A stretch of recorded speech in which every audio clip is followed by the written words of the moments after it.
Bismillahirrahmanirrahim. Assalamualaikum warahmatullahi wabarakatuh. Waalaikumsalam warahmatullahi wabarakatuh. Nama saya Yuyun Yunia dari SMA Negeri 1 Cimaga. Saya calon guru penggerak angkatan 9 Kabupaten Lebak, Provinsi Banten. Pada kesempatan ini saya bersama dengan Bapak Kepala Sekolah dari SD Negeri 3 Cimaga ya Pak ya. Dalam hal ini akan membantu saya untuk tugas demonstrasi konseptual dari modul 3.1. Untuk itu saya ucapkan terima kasih sebelumnya Bapak dan mohon untuk memperkenalkan diri. Baik, terima kasih. Assalamualaikum warahmatullahi wabarakatuh. Waalaikumsalam. Nama saya Dim Herudin. Saya Kepala SDN 3 Cimaga, Kecamatan Cimaga, Kabupaten Lebak, dan akan membantu tugas dari Ibu Yulia sebagai calon guru penggerak. Terima kasih. Baik Bapak. Baik Bapak, mungkin kita akan mulai saja dengan 8 pertanyaan ya yang nanti akan saya ajukan ke Bapak seperti itu berkaitan dengan permasalahan yang memang sering terjadi gitu di sekolah Bapak gitu seperti itu. Bapak apakah ada kasus gitu ya permasalahan yang pernah dihadapi itu oleh Bapak di sekolah ini berkaitan dengan dilema etika atau bujukan moral Pak? Pernah ada Pak? Kalau di sekolah tentunya dengan segala hiruk-pikuknya ya, pasti permasalahan itu sering kita temui, baik dilema positif dan permasalahan itu tentu menjadi salah satu tugas seorang kepala sekolah untuk mengatasi masalah tersebut. Selama ini bagaimana Bapak bisa mengidentifikasi gitu Pak ya kasus-kasus atau permasalahan, apakah kasus ini termasuk dalam kategori dilema etika atau kasus ini dalam kategori bujukan moral gitu Pak? Bagaimana Bapak mengidentifikasinya? Baik, untuk mengidentifikasinya yang jadi patokan tentu kita berdasarkan peraturan yang berlaku di sekolah dan tentu peraturan yang berlaku secara umum. Ketika muncul permasalahan di sekolah, kita kembalikan kepada aturan. Apakah permasalahan ini sesuai atau tidaknya, kita tentu patokannya aturan. Kalau permasalahan ini berarti tidak sesuai dengan aturan, tentu ini berarti termasuk Jadi yang jadi patokan atau yang jadi pedoman kita untuk mengidentifikasi permasalahan tersebut tentu aturan yang berlaku. Jadi kalau misalkan memang berhadapan dengan hukum gitu ya, itu memang sudah jelas salahnya ya Pak ya, dan itu adalah termasuk bujukan moral gitu. Dan mungkin dalam keseharian yang sering dialami adalah dilema etika ya Pak ya, seperti itu. Selanjutnya Bapak, bagaimana selama ini gitu Bapak menjalankan pengambilan keputusan ya yang ada di sekolah, terutama kasus-kasus di mana ada dua kepentingan yang sama-sama benar atau sama-sama mengandung nilai kebajikan seperti itu Pak. Bagaimana Bapak menjalankan pengambilan keputusan itu? Baik, terima kasih. Memang terkadang kita sering dihadapkan pada pilihan ya. Pilihan satu dengan yang lain, di mana kedua-dua pilihan ini memiliki kebajikan ya seperti yang disampaikan oleh Ibu tadi. Dan bagaimana kita memilih salah satu pilihan tersebut, tentu yang pertama tadi kita identifikasi kelebihan dan kekurangannya. Kalau istilahnya itu mudorot dan manfaatnya.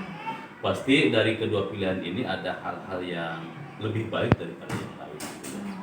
Dan yang tentu yang paling utama tadi, kita apakah pilihan yang akan kita ambil ini bisa memberikan manfaat kepada kita lebih besar daripada yang lain. Jadi ada beberapa langkah ya Pak ya yang Bapak tempuh gitu. Bisa tidak Pak mencontohkan pernah ada kasus seperti apa, kemudian langkah prosedurnya itu dalam pengambilan keputusan seperti apa, anak-anak konkretnya? Baik, terkait permasalahan yang pernah dialami di sekolah ini terkait dengan siswa ya.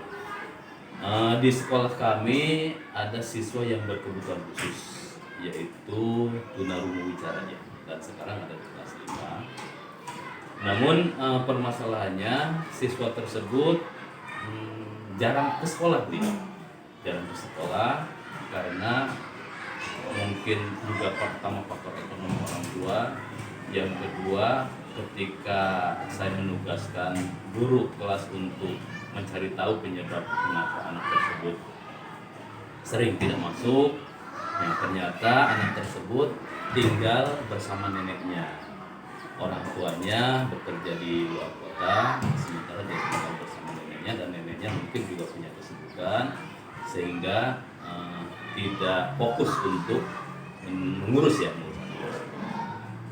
sampai saat ini masih sering tidak sekolah, dan ini guru-guru juga kami bermusyawarah bagaimana untuk mengatasi permasalahan tersebut. Dan kami sempat berkonsultasi kepada sekolah khusus bagaimana untuk menangani anak tersebut. Nah, dari saran dari sekolah khusus memang sebaiknya disekolahkan di sekolah khusus tersebut, jangan di sekolah. Dan kami sudah sampaikan kepada orang tua, tapi ternyata karena mungkin jarak dari rumah ke sekolah khusus harus terangkat terlalu jauh, sehingga tidak sampai sekolah ke sana. Dan kami coba memfasilitasi anak tersebut untuk tetap sekolah di sini. Tapi sampai saat ini memang anak sangat jarang, bahkan sudah sekitar 1 bulan ini tidak sekolah. Dan ini merupakan dilema bagi kami, bagaimana keinginan kami agar anak itu bisa tetap bersekolah di sini, walaupun memang guru di sini kan bukan guru pembimbing khusus gitu, tapi mungkin semampu kami agar anak ini tetap mengikuti pendidikan ya. Dan upaya kami terus melakukan pendekatan kepada orang tua supaya orang tua juga ikut mendorong anak agar bisa tetap sekolah. Bapak ya, jadi di situ terlihat ada langkah-langkah ya Pak ya untuk mengambil suatu keputusan yang dari sisi sekolah baik, dari sisi siswanya juga baik Bapak ya. Ya tentunya dalam hal ini di sekolah Bapak tidak hanya ada permasalahan yang itu aja ya Pak ya, masih banyak mungkin ya Pak permasalahan-permasalahan yang memang perlu suatu langkah efektif. Secara umum nih Pak, dari permasalahan yang sudah ada, yang pernah ada, langkah efektif yang seperti apa yang biasa Bapak pakai untuk pengambilan keputusan dalam kasus dilema etika? Baik, yang pertama mungkin langkah yang saya ambil adalah mempelajari dulu permasalahan tersebut. Kita identifikasi dulu permasalahannya seperti apa, dan kita mencoba mencari tahu gitu ya, mencari tahu secara jelas, secara gamblang permasalahannya. Kemudian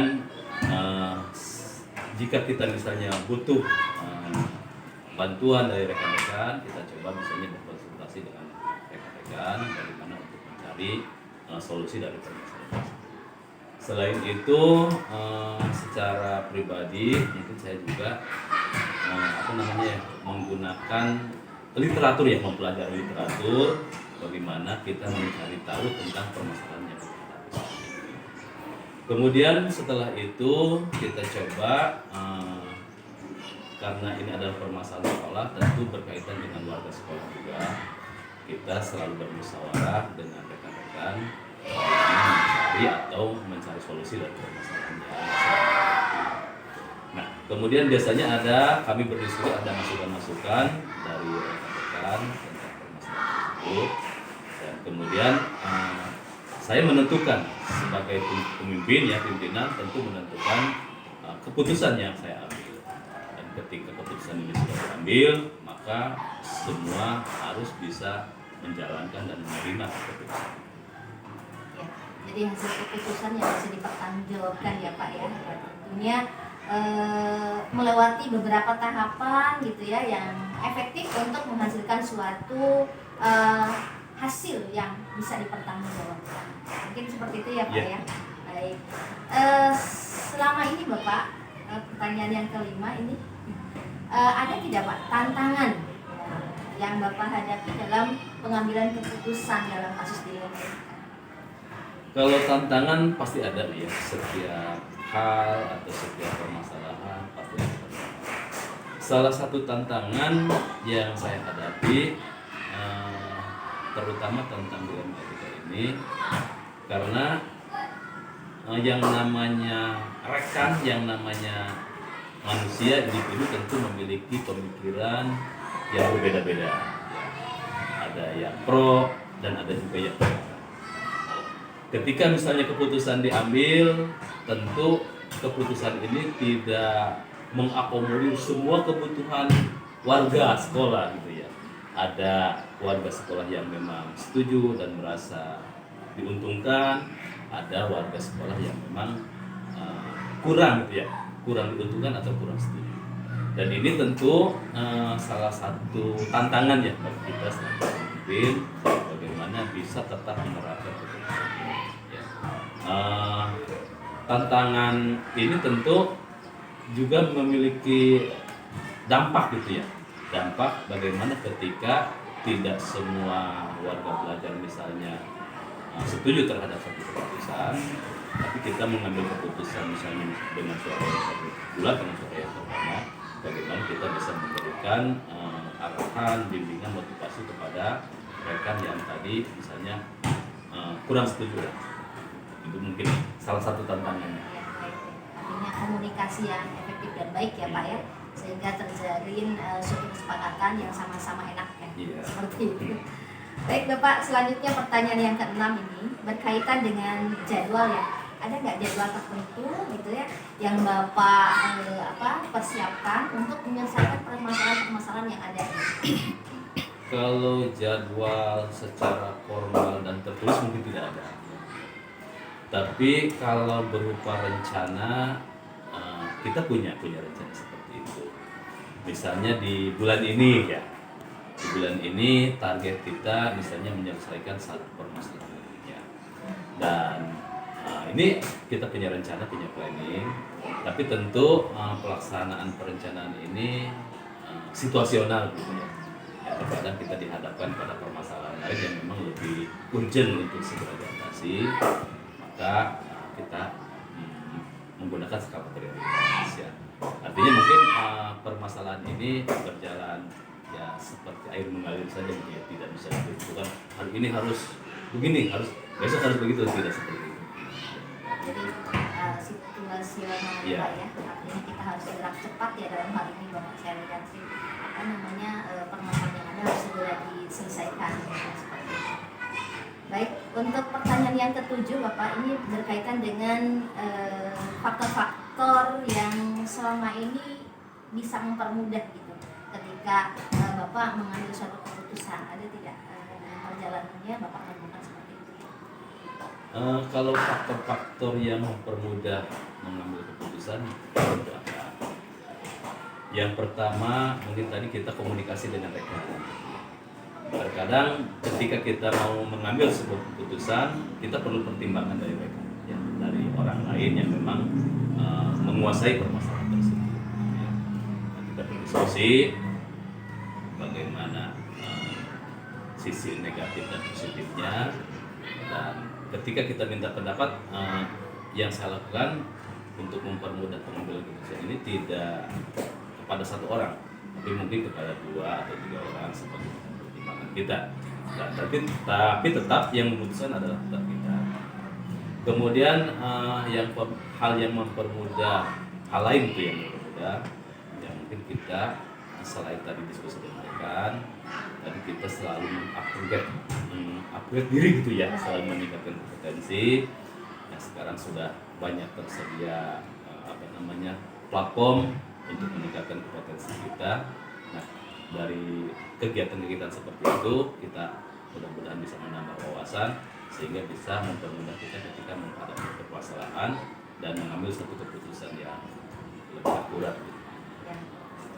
Baik, di sini berarti Bapak sudah memang benar-benar ya Pak ya mempersiapkan gitu ya, mempersiapkan secara personil gitu, artinya dengan personil yang terkait dengan permasalahan yang Bapak hadapi ya, tentunya bisa membantu gitu mendapatkan data-data sehingga ketika pengambilan keputusan itu tidak asal gitu seperti itu dan dapat dipertanggungjawabkan seperti itu, dan tentunya keilmuan juga penting ya Pak ya, dan banyak sekali sekarang kan platform PMM ya yang bisa kita unduh dan kemudian kita jadikan sebagai sumbernya. Seperti itu Bapak. Pertanyaan terakhir mungkin Pak dari saya, dari semua hal yang telah disampaikan tadi Bapak, sepertinya ada mungkin pembelajaran ya yang bisa dipetik gitu dari pengalaman yang telah Bapak ambil mengenai pengambilan keputusan pada kasus dilema. Baik, terima kasih. Kalau pelajaran ya yang bisa diambil, yang pertama tentu kita harus selalu siap menghadapi situasi apapun, permasalahan apapun, dan kita harus siap mengambil keputusan, dan selaku pemimpin tentu harus memiliki ketegasan dalam mengambil keputusan dan harus bisa menerapkan keputusan tersebut. Kemudian pelajaran yang lain yang bisa saya ambil yaitu bagaimana kita selalu meningkatkan kemampuan mengasah diri agar senantiasa bisa menghadapi berbagai persoalan.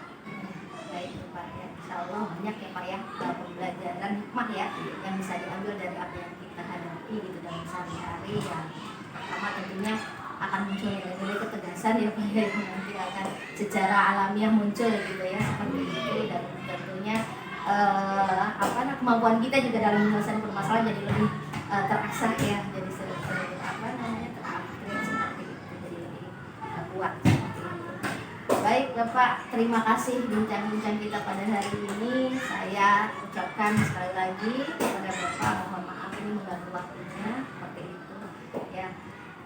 Terima kasih. Sama-sama Ibu, mudah-mudahan sukses. Amin, Tugas amin. Ibu bisa diselesaikan dengan tepat waktu dan bisa menyebarkan ilmu kepada yang lain. Amin. Baik, selanjutnya mungkin untuk kali ini wawancara dengan Bapak Kepala Sekolah SDN 03 Cimaja sudah terselesaikan. Saya Yuyun Yuniat, CGP Angkatan 9 mengucapkan terima kasih. Sekian dari saya. Wassalamualaikum warahmatullahi wabarakatuh.